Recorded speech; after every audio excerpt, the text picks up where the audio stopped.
일과 역사 이야기 수두룹바벨과 에스라입니다. 우리 시작하기 전에 에스라서 에스라입니다. 1장 2절을 같이 읽고 시작하겠습니다. 같이 읽겠습니다. 시작. 바사왕 고레스는 말하노니 하늘의 하나님 여호와께서 세상 모든 나라를 내게 주셨고 나에게 명령하사 유다 예루살렘의 성전을 건축하라 하셨나니.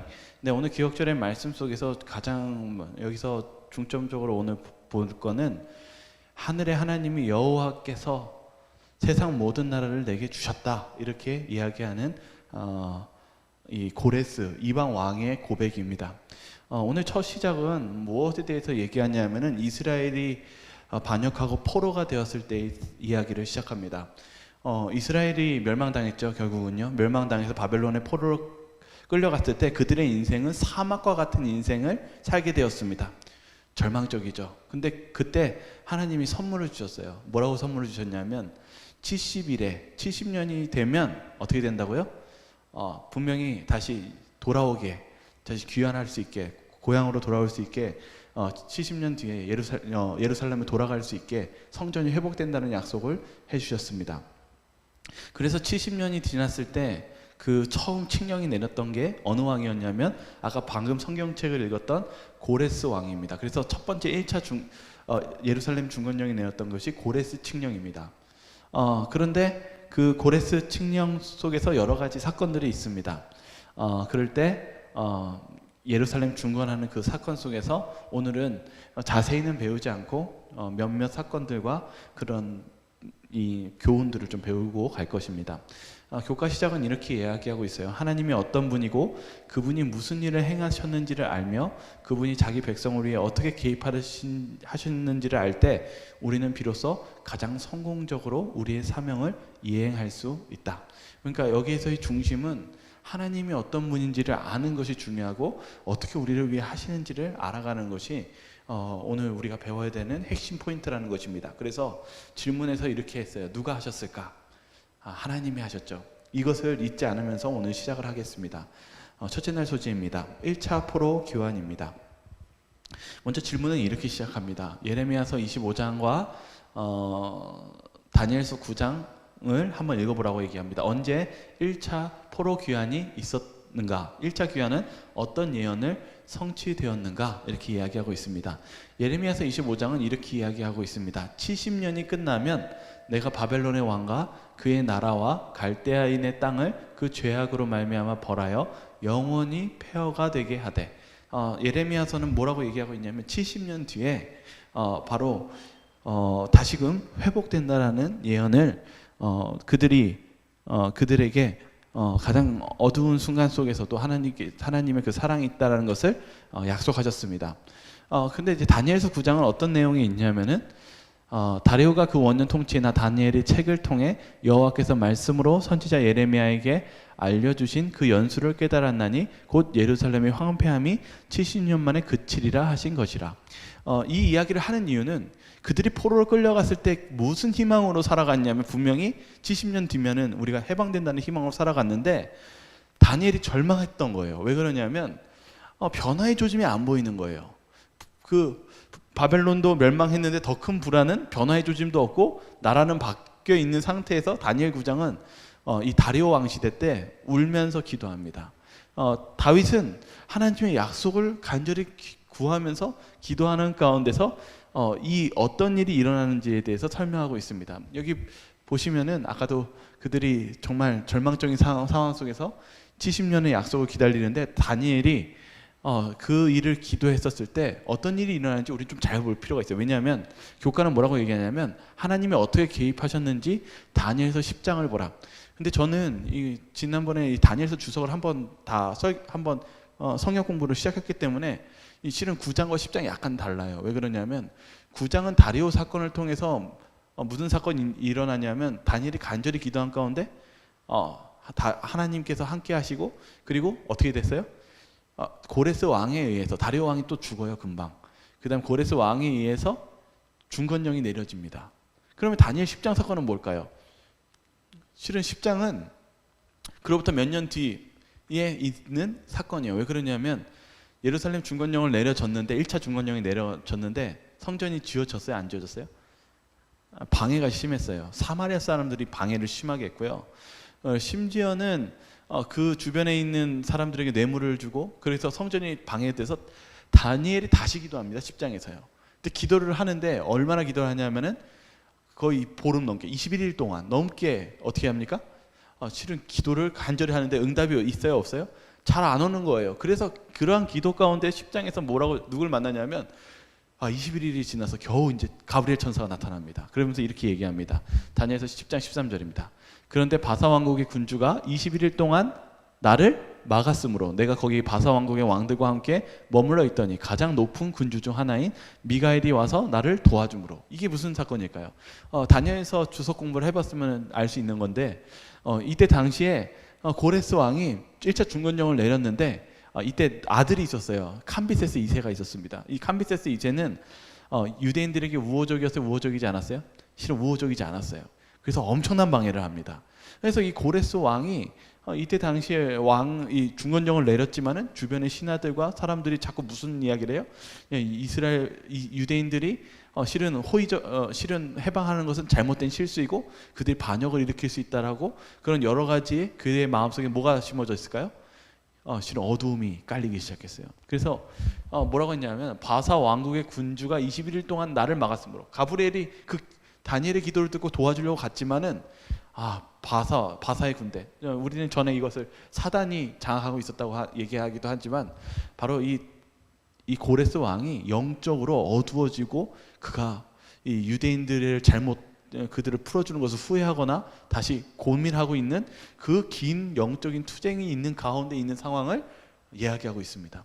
그때 누가 그를 도와줍니까? 높은 군주인 하나인 미가엘. 우리는 예수님이라고 알고 있죠. 누가 하나님과 같으리라는 뜻을 가지고 있는 미가엘이신 예수님께서 나오면서 바로 이 고레스가 이 영적으로 어두웠던 것의 삶 속에서 바로 예수님의 도움으로 그가 다시금 회복하여 다시 도와주는 그 사건의 기도의 사건이 이 사건입니다. 그래서 다니엘서 10장은 예루살렘 중건령 사건이 아니라 중건령이 내려지고 성전이 바로 그 해에 멈춰버려요. 중건하는 일이요. 그 상황 속에서 그가 기도에 응답을 받습니다. 그래서 그 가운데 예수님에 대한 예언과 함께 여러 예언을 받지 않습니까? 그래서 그것을 교과 저자는 이렇게 정리해 줬어요. 다니엘아 염려하지 말라. 참 구원자 곧 예수가 올 때까지 내가 현재를 위한 구원자도 보내주리라. 아마 이 교과는 뭐에 대해서 얘기하냐면은 그래서 아까 제가 좀 차이가 있는 것 같아서 여기서는 이제 그래서 고레스를 선택해 줬다라는 거예요. 그런 구원자로서요. 그래서 고레스가 중건령을 내려주고 그리고 이렇게 도와주는 그런 일을 했는 그런 사람을 하나님께서 보내주심으로써 그때 1차 중건령 때 5만 명이라는 대규모의 숫자가 유대인들이 귀환해서 그 일을 했다는 것입니다. 그것이 고레스 칙령입니다. 맨 밑에 보시면 이게 고레스 왕의 무덤이에요. 실제 있었고 이게 바로 그 고레스 왕이 시대에 있었던 칙령입니다. 그리고 이러한 유물들이 아직도 남아 있고 그런 역사적인 사료를 통해서 실제적으로 유대인들이 이때 당시에 이런 해방과 하나님의 섭리가 있었다는 것을 알 수 있게 됩니다. 둘째 날입니다. 월요일 왕들의 사건들의 개요입니다. 질문은 이렇게 시작합니다. 에스라서 4장을 읽어보고 성전 건축을 반대하는 움직임이 일어났던 시기에 언급된 왕들은 누구인가 이렇게 이야기하고 있습니다. 실은 이 두 가지를 얘기할 거예요. 여기 보시면은 에스라서 4장에 성전을 건축한다 함을 대적이 듣고 우리도 너희와 함께 건축하게 하라. 이제 대적들이 이제 이야기를 했죠. 그때 이스라엘 족장들이 그거 너희와 상관이 없고 고레스 왕이 명령한 대로 우리 민족끼리 이것을 건축하겠다라고 이야기합니다. 그때부터 그들이 적이 되어서 건축을 방해했는데 어디서부터 방해했냐면 고레스 시대부터. 그러니까 시작할 때부터. 아까도 얘기했죠. 시작할 때부터 방해해가지고 그 해에 멈춰졌어요. 성전 건축이요. 그리고 다리오가 즉위할 때까지 계속 방해하고 관리들에게는 무엇했냐면 뇌물을 줘서 그 계획을 막고 아하수에로가 즉위할 때 그들이 글을 올려 유다와 예루살렘 주민을 고발하니라. 이때 당시에 그러니까 유대인들이 무엇했냐면은 이 민족적으로 다른 민족에 의해서 평판이 좋지 않았다는 것을 알 수 있죠. 그래서 오늘 여기 특별히 이 월요일날 소지는 무엇에 대해서 얘기하냐면 이런 우리 성경에 대해서 역사를 공부해야 되는 이유가 무엇인지에 대해서 이야기하고 있어요. 왜 역사를 공부해야 될까요? 이게 교회 증언을 보면은 이렇게 적혀 있어요. 거룩한 역사는 선지자 학교에서 공부한 학과들 중 하나였다. 그러니까 구약에 선지자 학교가 있었잖아요. 그때 시대에서도 뭐 어떤 과목이 있었냐면 역사 과목이 항상 있었어요. 그게 왜 있었냐면 나라들을 취급하신 그분의 행동의 기록에서 여호와의 발자취를 추적되었다. 그와 같이 오늘날 우리들도 세상 나라를 취급하시는 하나님의 역사를 심사숙고해야 한다. 우리는 역사에서 예언의 성취를 보고 위대한 개혁운동에서 하나님의 섭리 역사를 연구하고 대쟁투 마지막 싸움을 위하여 나라들이 집합하는 사건들의 과정을 이해해야 한다. 다시 말하면 역사를 통해서 우리가 뭘 알 수 있냐면은 예언을, 현재 우리가 예언을 알 수 있고 오늘날의 이 대쟁투 사건들에 하나님이 어떻게 개입하셨는지를 깨달아 알 수 있고 마지막 우리가 이 재림을 준비하는 과정에서 그런 하나님의 역사를 준비하는데 도움이 된다는 것을 설명하고 있습니다. 그래서 우리는 역사를 배울 필요가 있습니다. 특별히 이 역사를 얘기하기 위해서 이제 그 교과에 보면은 이 왕적인 순서가 있어요. 왜 그러냐면은 성경이요 순서대로 역사 순서대로 가 있지가 않아서 그래요. 그래서 너 헷갈릴 수 있는데 그것을 좀 정리하자면 에스라 4장은 오히려 맨 마지막 아다사스 1세로 넘어가요. 그런데 에스라 5장과 6장은 다리우스 1세와 크세르크세스 1세로 넘어가서 순서가 약간 바뀌어 있습니다. 그러나 이 역사를 통해서 우리가 알면은 좀 더 정확하게 그리고 그 사실들을 좀 더 실제적인 사실을 알 수 있게 됩니다. 그래서 역사적인 것을 함께 접목해서 우리가 오늘 배우면은 이렇게 됩니다. 키루스 2세가 고레스 왕이에요. 1차 중건령을 내렸죠. 근데 카미세스 2세가 방해를 했죠. 그래서 중건령 하는데 어려움이 있었고 이 아들 때문에 이 고레스 왕이 혼돈에 빠져가지고 있었을 때 다니엘은 기도했어요. 그러니까 아까 실은 제가 왜 이 말을 하냐면은 실은 우리가 이 일을 하는데 누가 이 일을 도와주실까? 이 질문을 드린 이유는 하나님이 도와주십니다. 그래서 하나님이 이 일을 하시죠. 그래서 어떻게 했냐면 다리우스 1세가 성전을 다시 명령을 해요. 재건하라고. 그래서 재건하는데 문제는 성벽이 재건이 안 돼요.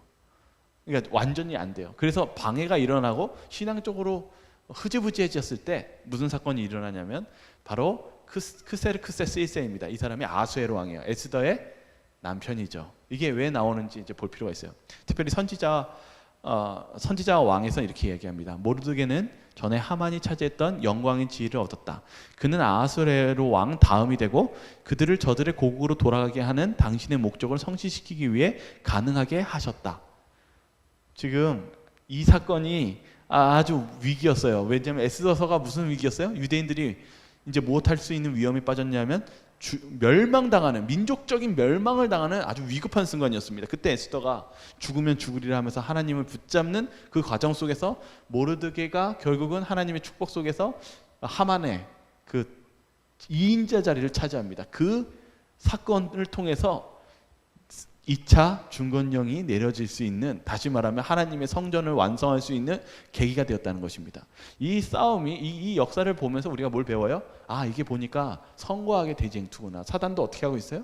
가만히 두지 않으려고 하고 있죠. 심지어는 멸족시키려고 하는 이 과정 속에서 바로 하나님께서 이 에스더의 믿음을 통해서, 모르드게의 그런 신앙을 통해서 다시금 그들이 신앙을 붙잡고 전진할 수 있도록 하는 사건이 아하수에로 왕에게 있었고, 아하수에로 왕도 그런 하나님의 섭리를 통해서 하나님을 알아가고 그 섭리를 도와줍니다.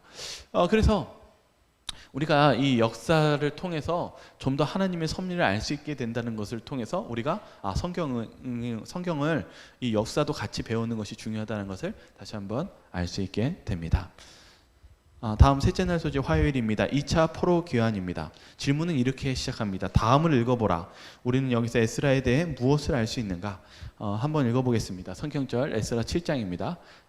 아비수아의, 같이 읽겠습니다. 시작. 아비수아의 30대 손이요, 비느하스의 14대 손이요, 엘라살의 15대 손이요, 대제사장 아론의 16대 손이라.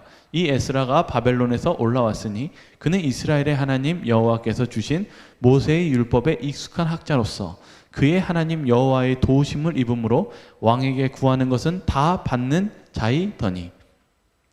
네, 여기 보면은 이 오늘 셋째 날은 에스라가 누군지에 대해서 질문하고 있는 거예요. 에스라는 누구예요? 여기 쭉 보니까 첫 번째, 네, 맞아요, 아론이요. 대제사장의 아론의 후손이에요. 그러니까 그가 대제사장 직분을 가지고 있던 사람인 걸 알 수 있죠. 두 번째 뭐냐면은 여기 보시면은 이 에스라가 바벨론에 올라왔는데 뭐에 익숙했다고 하냐면은 모세 율법에 익숙했고 여기 하나가 없는데 하나님이 여호와의 도우심을 입음으로 왕에게 구하는 것을 다 받는 자이더니, 이렇게 이야기하고 있어요. 그래서 제가 성경절을 좀 줄이느라고 좀 줄였는데 또 하나가 있는 게 박사와 술계의 학문에 능통했어요. 그러니까 세상 학문에도 능통한 자였고 이 왕의 측근 중에 일하는 한 사람이었다는 걸 알 수 있어요.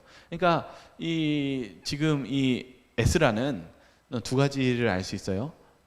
제사장이면서 학문과, 그리고 두 번째 하나님을 알기를 고대하면서 하나님 말씀을 연구했던 사람임을 알 수 있죠. 이것에 대해서 우리가 왜 알 필요가 있을까요? 그것은 좀 더 보면은 에스라가 어떤 사람이었는지 선지자와 왕을 통해서 알 수 있게 됩니다. 에스라는 어떤 사람이었다고 기록하고 있냐면, 아브라함의 언약하신 그때부터 에스라엘의 경험들에 대해 특별히 생각하였다. 그는 시내산에서 받은 교훈과 광야에서 방황했던 오랜 기간에 대해서도 연구하였다. 에스라가요, 어디에 지금 관심을 가지면서 연구했던 사람이냐면 아브라함 때서부터요. 어디서부터요? 그 다음에 어디까지요? 광야 생활, 출애굽. 왜 그걸 연구했을까요? 왜 그랬냐면은 그가 신에서 받은 율법의 신성성을 깨달을 때 에스라의 마음은 감동을 받았고 성사의 기록을 정통하여 이 지식을 그의 백성에게 축복과 빛을 가져다 주는데 사용하고자 결심하였다. 이 에스라는 말씀을 아주 간절히 보는 사람이었는데, 특별히 이 아브라함서부터 언약서부터 출애굽까지 그걸 연구해서 이거를 누구한테 알리고 싶어 했냐면은 이제 성전을 재건하는 백성들에게 이것을 알리고 싶어 했어요. 이게 중요하다고 생각했던 거예요. 그리고 뭐라고 했냐면 에스라는 그가 이스라엘 중에서 현명한 교사가 될 수 있도록 하나님께 열심히 간구했어요. 그리고 에스라는 학문에 비범한 사람이 되어 모세의 율법에 익숙한 학사가 되었다. 이런 자격들은 그를 메대 바사 나라에서 높은 사람이 되게 하였다. 에스라의 특징은 뭐냐면은 바로 하나님의 말씀을 연구하고 깊이 연구함으로써 다른 하나님의 백성들에게 영향을 주고, 두 번째는 그런 하나님의 말씀을 연구하는 사람이 돼서 어떤 사람이 됐냐면 그 나라의 가장 높은 계급의 사람이 될 수 있었다라고 얘기하고 있습니다. 이거를 좀 기억하고 계실 필요가 있어요. 왜냐하면 뒤에 그 이유가 마지막에 설명되기 때문에. 왜 에스라가 이렇게 말씀을 중요하게 생각했을까? 성경 연구를, 특별히 율법을 이렇게 중요하게 생각했을까? 좀 이것을 좀 기억하시기 바랍니다. 어쨌든 이 2차 포로 때가 바로 아닥사스다 1세 때 2차 중건령이 내립니다. 아까 제가 왜 에스더를 설명했는지 이해가 되시죠?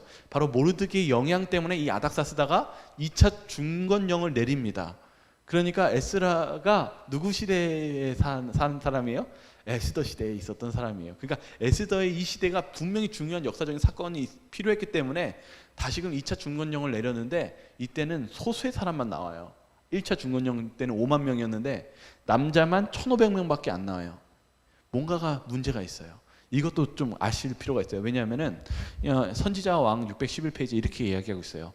에스라는 다수의 예루살렘으로 돌아가리라고 기대했으나, 에스라는 많이 올 줄 알았어요. 그런데 부름에 응한 수는 실망한 만큼 적었어요. 정말 적었어요.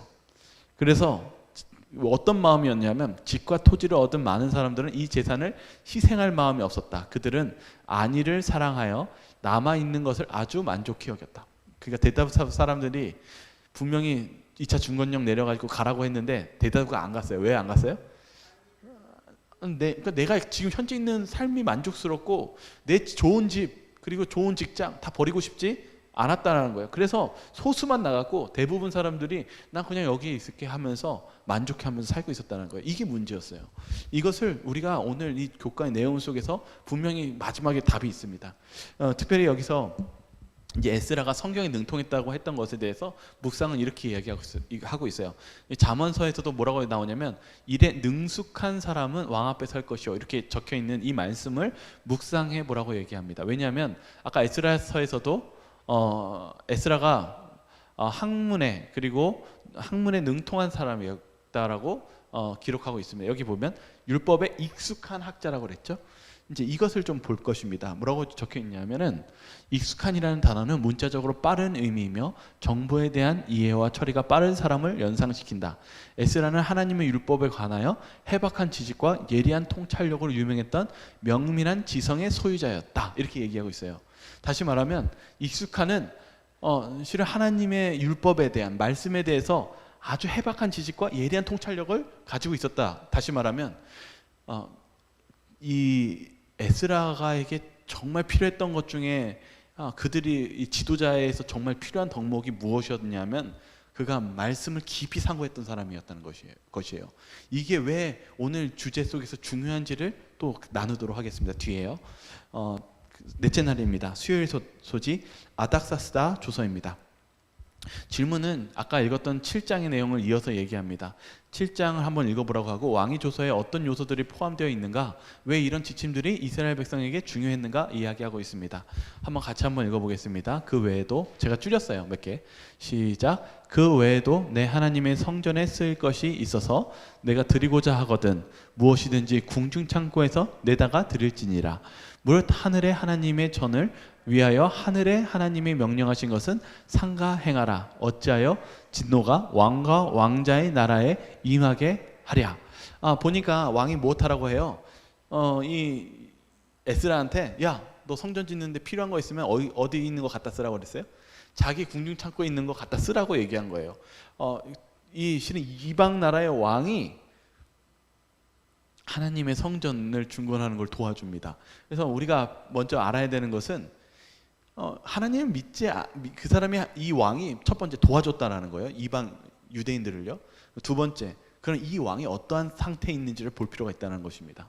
그것이 오늘 질문이에요. 이게 뭐냐면 왕이 예루살렘 성전의 재검에 관심이 있었다는 사실은 그가 에스라의 하나님을 믿는 신자가 되었다는 뜻일까? 그러니까 이 사람이 그러면 개종했다는 뜻인가? 이런 질문을 하고 있는 거예요. 그런데 이 내용은 무엇이냐면 여기 에스라서 7장 15절에 예루살렘에 거하시는 이스라엘 하나님, 이 단어를 통해서 이 왕의 상태를 좀 연구한 겁니다. 뭐냐면 첫 번째, 노여움을 달래하는 하나님의 지역신으로 본 걸 암시한다. 다시 말하면 이 왕은 하나님을 이방 민족에서 이방 신들이 신이 노하셨다 했을 때 그런 단어를 씀으로써 그냥 이방 신과 같은 신으로 그냥 여겼다라는 거예요. 두 번째는 자기에게 진노하지 않기를 23절에 바랬어요. 다시 말하면 지금 이 왕은 하나님을 사랑하기보다는 하나님을 하나의 이방신으로서 두려워했다는 것을 알 수 있죠. 세 번째는 이때 당시에 기원전 457년에 애굽에 반란이 있어서 유다 지방에 충성심이 필요했습니다. 그러니까 정치적인 목적도 있었죠. 그러니까 잘 보면 이 왕은 아쉽게도 하나님을 믿기보다는 하나님을 온전히 믿지 않는 한 이방인의 왕에 불과했다는 것이죠. 이것 통해서 우리가 배울 점이 무엇일까요? 바로 하나님께서는 하나님을 믿지 않는 백성도 하나님의 일에 쓰신다는 것이에요.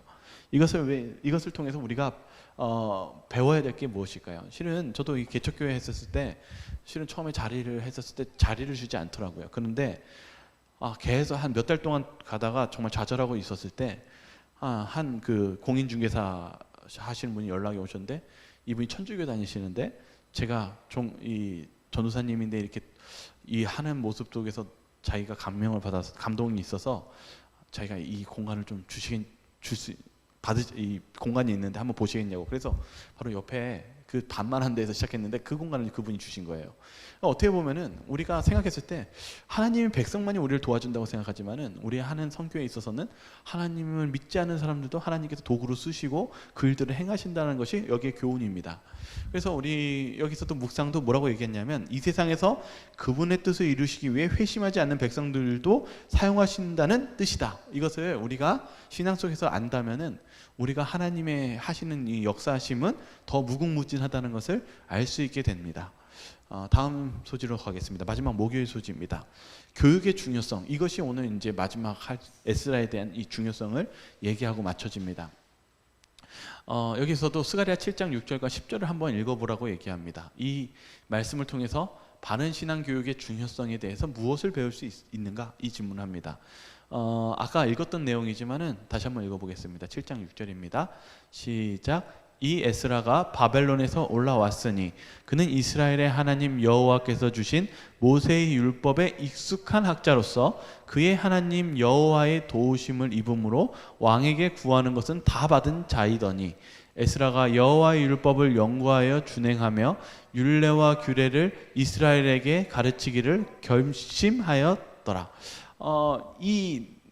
여기서 본 것처럼 에스라는요, 세상 학문과 하나님 말씀을 둘 다 읽었던 사람이었어요. 그런데 그 사람이 어떻게 했냐면은 하나님의 말씀을 아주 익숙하다. 다시 말하면 완전히 이렇게 관계를 맺으면서 깊이 연구하는 사람이었어요. 하나님의 말씀을요. 그렇게 함으로써 어떻게 했냐면은 그것을 통해서 이스라엘을 가르치기로 결심했다고 얘기하고 있어요. 이게 중요한 내용인데 특별히 이 부분에 대한 해설을 선지자의 왕을 통해서 우리가 바라볼 필요가 있는데, 그는 성직에 대한 교육을 받았다. 그뿐 아니라 메데바사 영토 안에 있는 수요객과 점성가와 박사의 체계도 정통하였다. 그런데 그가 두 학문 속에서 이 세상 학문에 대해서 만족하지 않았어요.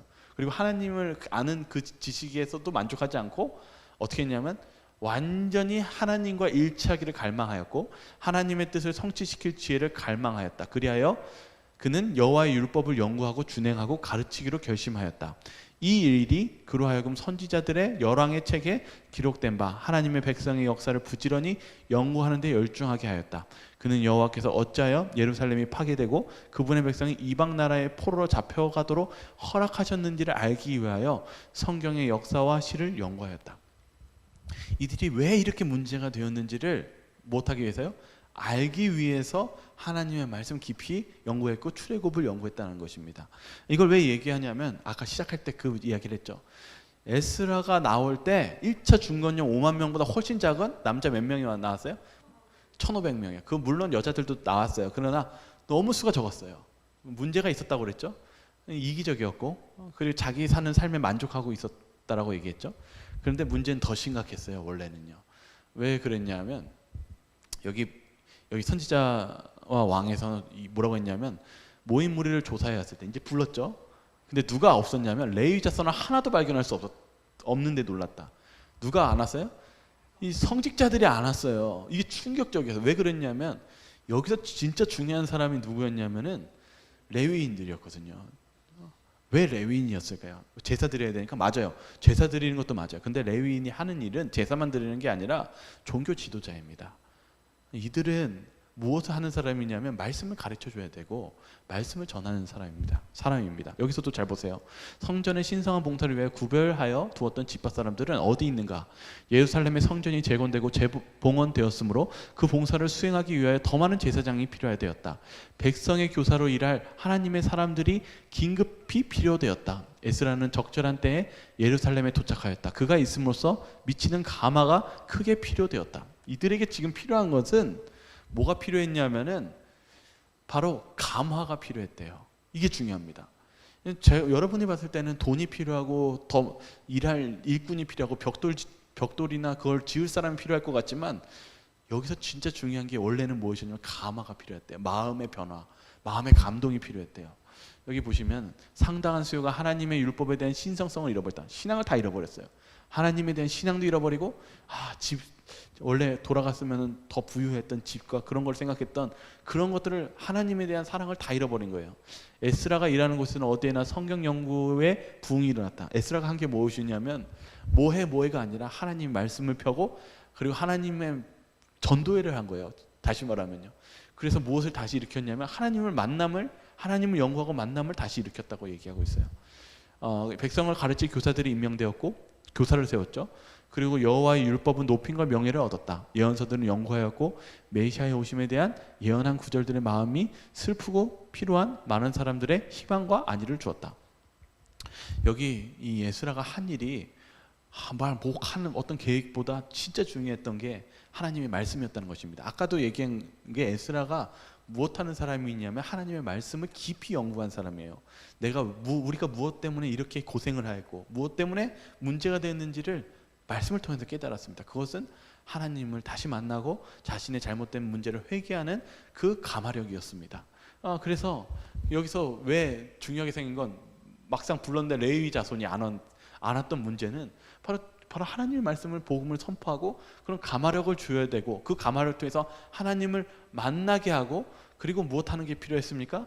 그런 하나님을 전하는 그런 말씀의 개혁이 필요했기 때문에 에스라가 말씀을 깊이 연구한 그 과정이 없어서는 안 되는 키포인트였다는 사실입니다.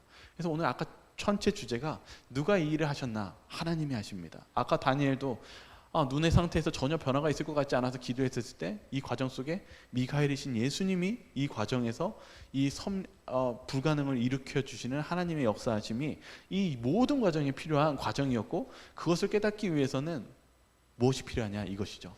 여기 이 주석 부분에서 이렇게 적혀 있더라고요. 우리들 각 사람은 해야 할 정해진 일이 있다.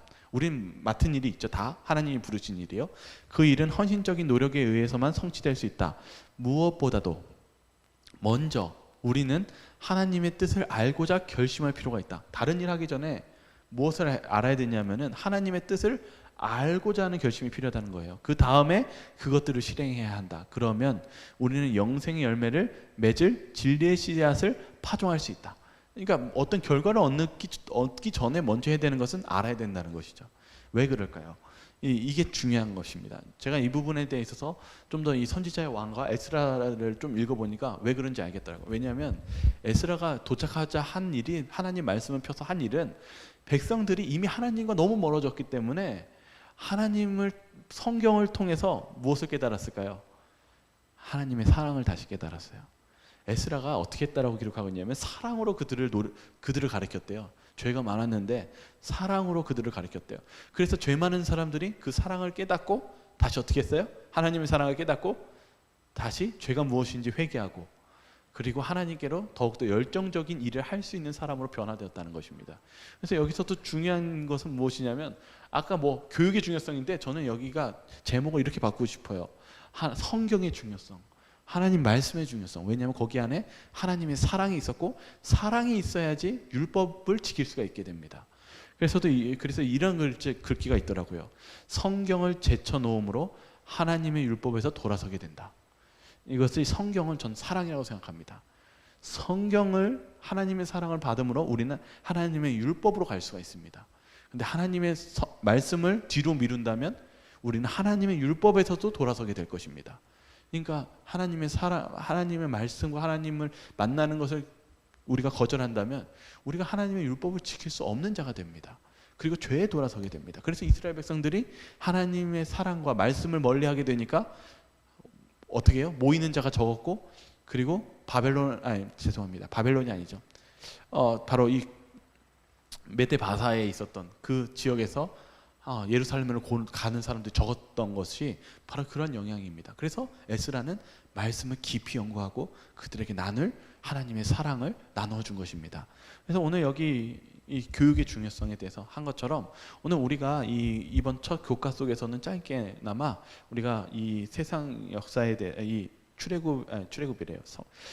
성전 중건하는 이 역사를 짧게 배웠지만은 이 가운데는 하나님의 역사심이 반드시 필요하고 그 변화 가운데는 바로 에스라가 하나님의 말씀, 하나님의 사랑을 가지고 그 영혼들에게 갔다라는 것입니다. 오늘 우리의 삶 속에서도 그런 영혼의 사랑하는 사역이 하나님의 사랑으로 이루어지기를 간절히 바라면서 오늘 교과를 마치도록 하겠습니다.